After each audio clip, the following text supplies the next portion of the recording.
You know that feeling when a social gathering is at its peak, the music is at the right volume, and the conversation is flowing, but you suddenly feel a strange, heavy curtain drop between you and the room.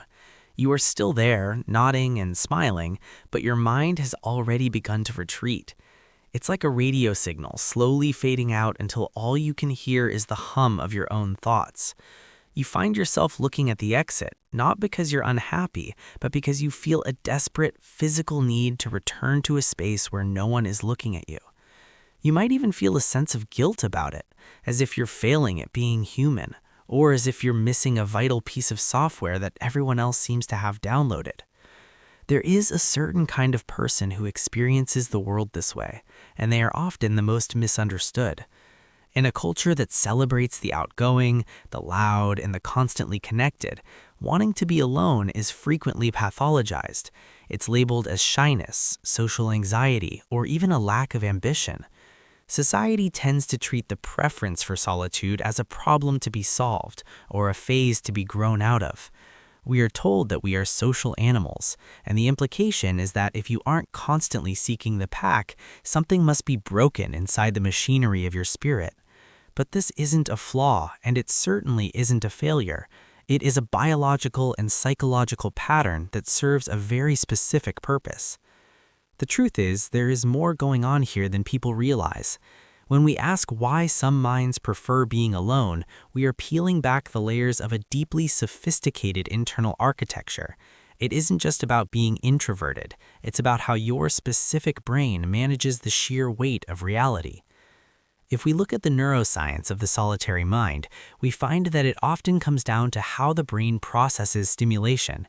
There's a concept in psychology involving the ascending reticular activating system, or ARAS. Think of it as a gateway that regulates how much information from the outside world reaches your conscious mind. For some people, this gateway is wide open, and they need a constant flood of external noise and social interaction just to feel awake. But for others, the gateway is naturally quite narrow. Their baseline level of arousal is already high. This means that a simple conversation, a bright room, or the emotional presence of another person can feel like a sensory tidal wave. For this type of mind, solitude isn't an act of withdrawal, it is an act of survival. When you are alone, your brain isn't doing nothing. It is finally able to process the backlog of information it gathered while you were out in the world. Research into the neurotransmitter dopamine also suggests that solitary minds are often less dependent on external rewards. While many people get a chemical high from the novelty of a new social encounter, a solitary mind might find that same reward in a deep thought, a creative project, or the simple absence of pressure. Their reward system is internal. They are effectively self-sustaining ecosystems. This preference often takes root long before we are old enough to understand it. For many, the nervous system adapted this way as a response to their early environment. Perhaps you grew up in a world that felt unpredictable, or with people whose emotional needs were so loud that the only place you could find a consistent sense of safety was within the walls of your own mind. You learned early on that being perceived by others required a high degree of monitoring, checking your tone, your posture, and your reactions. Over time, your nervous system began to associate solitude with the only time you were truly allowed to exist without a mask. You didn't just choose to be alone, you discovered that being alone was the only place where the volume of life was set to a frequency you could actually handle. It is important to recognize that neither way of being is superior. The person who thrives in a crowd and the person who thrives in a quiet room are simply calibrated differently. One is not more evolved than the other. They are just using different strategies to navigate the same human experience. In a world that often demands we all be the same, acknowledging this difference is a form of respect for your own biology. You are not better or worse for needing the quiet. You are simply operating according to your own internal manual. However, there is a profound paradox that comes with this way of living. While solitude provides the peace necessary for the mind to function at its best, it also carries a quiet, invisible cost. Because a solitary mind is so good at self-sustaining, it can accidentally build a world that is too small. There is a hidden strength in being your own best friend, but there is also a trade-off. When you spend long periods in the sanctuary of your own thoughts, the threshold for what feels safe can begin to shrink.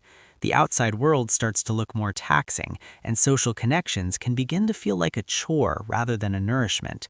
The very peace you've cultivated can become a cage if it isn't balanced with the occasional, messy discomfort of being seen by someone else.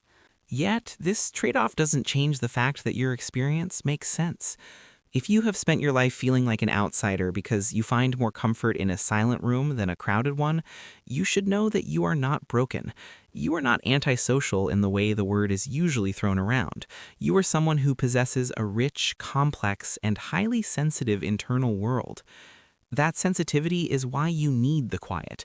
You are processing life at a deeper level, noticing the things others miss, and feeling the weight of interactions that others find trivial. Your need for solitude is the price you pay for the depth of your perception. This way of being has immense value. The world's greatest insights, most intricate art, and most significant shifts in thought have often come from minds that were willing to step away from the noise. Solitude is the laboratory of the soul. It is where you integrate your experiences and decide what you actually believe, away from the influence of the crowd. When you do eventually choose to step out and connect with someone, that connection is often more intentional and more profound because it isn't born out of a fear of being alone, but out of a genuine desire for that specific person's presence. You are a person who knows the texture of their own mind, and that is a rare kind of intimacy. Most people spend their entire lives running away from the very silence that you have learned to call home. There is a quiet dignity in that. You have found a way to be okay without the constant reflection of others. And while that might make you different in the eyes of society, it makes you remarkably grounded in your own reality. If these words felt like a mirror, it's because this pattern is more common than you think, even if it's rarely spoken about with this much honesty. Understanding the biology of your solitude is just the beginning of understanding the other ways your mind has shaped itself to protect you.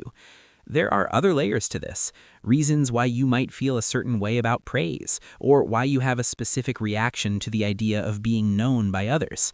We are only just starting to look at the silent mechanics of who you are. If this resonated with you, it means you are likely someone who values depth over noise. We explore these quiet corners of the human experience here every week. If you'd like to continue this journey of understanding the hidden patterns of your own mind, I invite you to subscribe and join our community.